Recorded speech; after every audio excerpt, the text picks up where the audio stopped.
Bago ko po dasalin ang pagbabasbas, gusto ko lang pong magpatotoo sa inyo. Last year, September 17 to be exact, ako po ay na-stroke. Ako po ay totally paralyzed. Tingnan niyo po akong mabuti. Kita niyo ako? Kung hindi niyo ako kita, bulag kayo. Ano po? Yun ang kailangan niyong gumaling. Ano po? Stroke. Bakit ako, sabi ni Father Mark, paupuin mo, tumayo kayo. Ano po? Gusto ko lang pong malaman niyo, ako'y paralyzed. Ang nagagalaw ko lang po ay leeg, ulo lamang. Sarado ang mata sapagkat ako'y naduduling. Ni ang daliri ay hindi ko nagagalaw. Ang unang sinabi ng doktor no ako'y makita sa emergency room, hindi na yan mabubuhay. Mga minamahal mga kapatid, narito ako upang magpatotoo kasi ang naging gabay ko at tumulong sa aking panalangin ay si Padre Pio. Ibig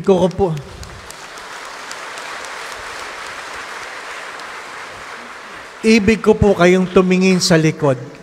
Tingnan niyo po likod at makikita niyo po yung salita doon, "Stay with me, Lord." Stay with me, Lord. Yan po lang ang paulit-ulit kong sinasabi. Stay with me, Lord. At inaalala ko si Padre Pio. Stay with me, Lord. After 2 days, nagalaw ko ang aking mga kamay, nagalaw ko ang aking mga paa. After 4 days, nakatayo ako. After 5 days, nakalakad ako. Bagamat nagpa-angioplasty ako, after 8 days, nakalabas ako ng hospital. Ngayon, nandito ako. Walang imposible sa Diyos.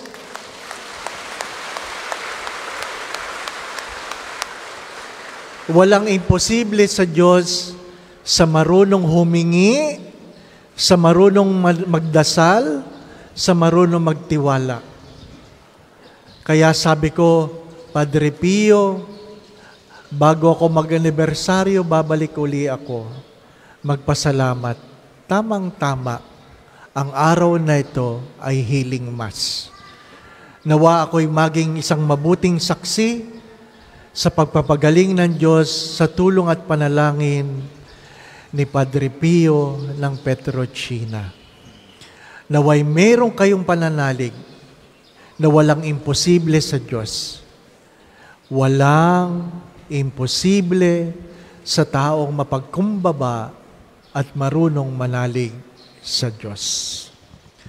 Manalangin.